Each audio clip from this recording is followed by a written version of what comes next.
So there's been a reminder, and Zebec actually made this post themselves. And no, it's not about the price having an almost a 50% recovery in the past 30 days, even though I'll talk about that later.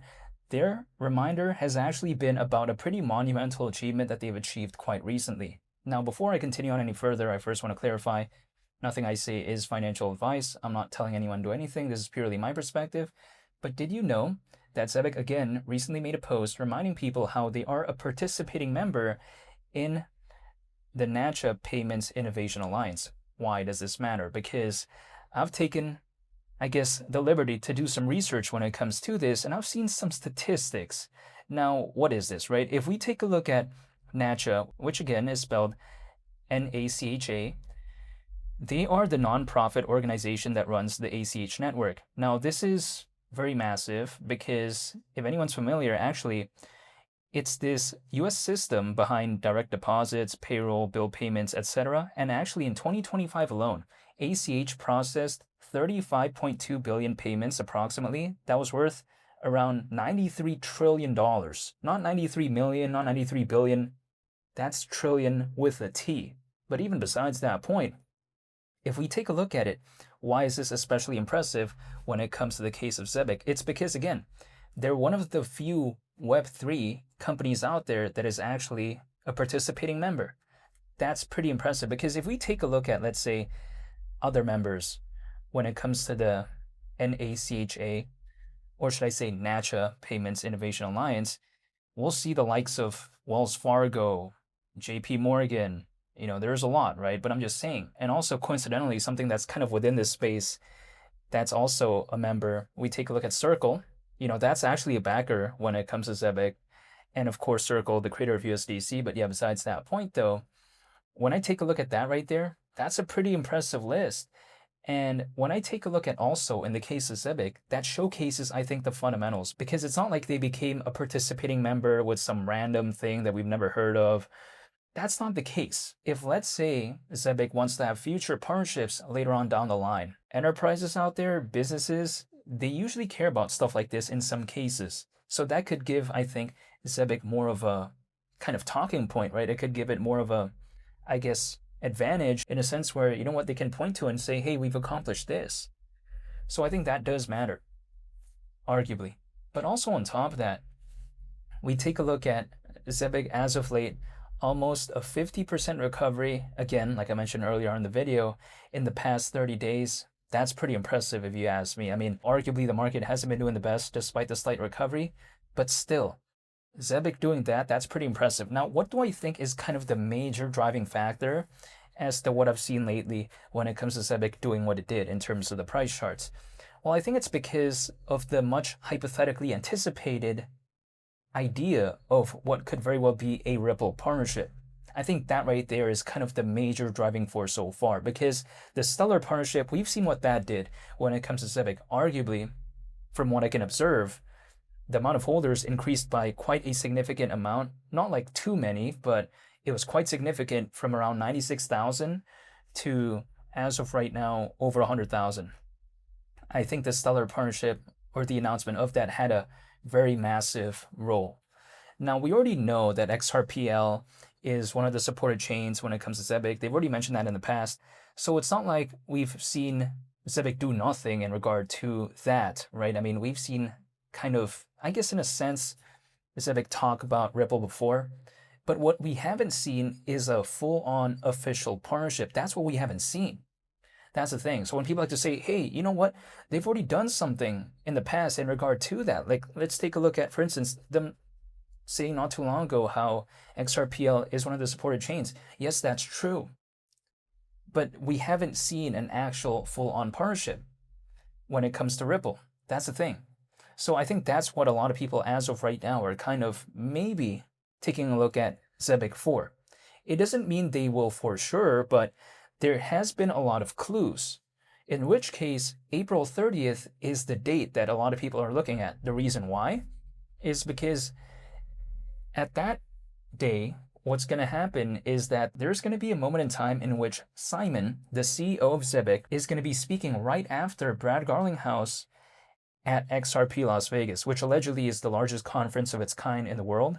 It's going to go on from April 30th to May 1st, by the way, but from what I can understand, on April 30th, more specifically, Simon is speaking right after Brad Garlinghouse. And we do know that Simon recently went to the Ripple office in London, and he posted a photo when it comes to him being there, and he was talking about somewhere along the lines of one of the biggest product launches to date.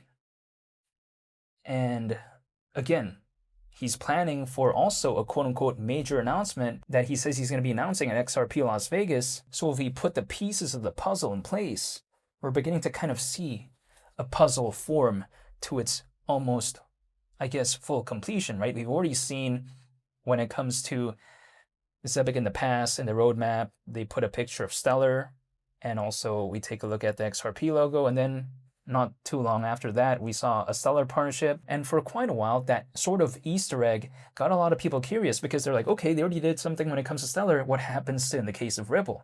Then we kind of saw more pieces of the puzzle put in place because then Simon mentioned that he's going to be making a major announcement at XRP Las Vegas, which he is one of the keynote speakers, by the way, but I'm just saying, along with Brad Garlinghouse, the CEO of Ripple, and also the CPO of Solana, amongst others as well, but I'm just saying.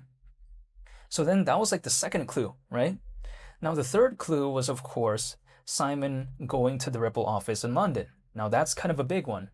And then the fourth clue was Simon going into his spaces and talking about basically what I mentioned before, him talking about how there's going to be one of the biggest product launches to date. I mean, that's really, I guess, all I can take a look at as of right now. So the four pieces of the puzzle are in place. There's one missing piece though. That's the fifth piece. That one right there, hypothetically, is what he could very well announce at XRP Las Vegas. But that's all a big hypothetical, but we've seen those four major clues so far. So I think when it comes to that hypothetical recovery of almost 50% in the past 30 days, it starts to make some sense to me, right? In a sense where it's not like it's just random like that. There is some reasoning, I think, hypothetically behind it.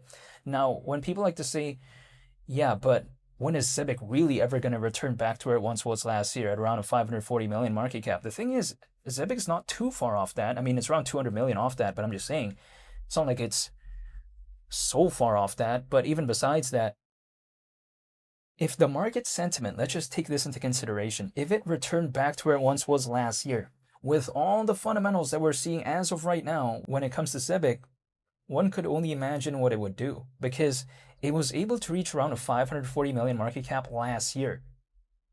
Now, we not only have all of this going on when it comes to Zebec, but also SOC2, MICA, and as well as ISO 20022, seeing that trifecta, basically. We see all of that now when it comes to Zebec. So the thing for me is that I will never be able to know the exact moment in time. I'll never be able to know what could exactly happen. There's no way I could know that. But one thing I do know is that I feel like it fundamentally improved when compared to last year. That's it. It doesn't mean that the charts are better than last year. It's not. But I'm just saying, in terms of the pure fundamentals, I actually feel like, based off of what I can observe so far, I feel like it improved. And also, furthermore, people like to tell me, well, if you want to know, why don't you pull up the price charts and draw some random triangles? They like to ask me that. They ask me to, try to chart it out, try to draw a falling wedge pattern, all of this type of stuff. They tell me to do this. But my response is, if I do that, what will that do? Do you think the market's going to care about what I have to draw? No. I mean, we see a lot of other people out there try to map out the charts, but sometimes, what really happens as a result, the market still does whatever it wants to do. That's the thing. It does not care about whatever I have to draw, whatever I have to do when it comes to the charts. It doesn't matter. So what would I be doing that for when it comes to the price charts? Just to look cool? I'd rather focus on the fundamentals. I'd rather focus on the news, the updates. That's what I'd rather focus on. Drawing on the charts and not taking anything into consideration when it comes to the fundamentals, that's what I clearly do not want to do, because that seems counterintuitive to me. First of all, if I'm drawing on the charts all the time, I'd be drawing random triangles that doesn't take into consideration anything that's going on with the project fundamentally. And oftentimes, whatever I draw on that chart, it's not really going to do anything. It's not going to translate to anything, basically. But when it comes to the partnerships, when it comes to the achievements, when it comes to the improvements, sometimes that could matter if the market were to pick up. So I'd rather focus on that. That's just personally for me. But I'm still not giving up when it comes to Zebec, even though this is purely what I'm doing voluntarily. I'm not telling anyone to do anything, but I'm still waiting. But in the meantime, though, I think that reminder right there that Zebec made seemed pretty impressive to me. Again, the one that I talked about in the beginning of this video. So I want to say thank you for watching, and I hope you all have a very nice day. And I'll be sure to make more updates moving forward. However, hopefully I'll see you on the next one. I'm out. Peace. Bye.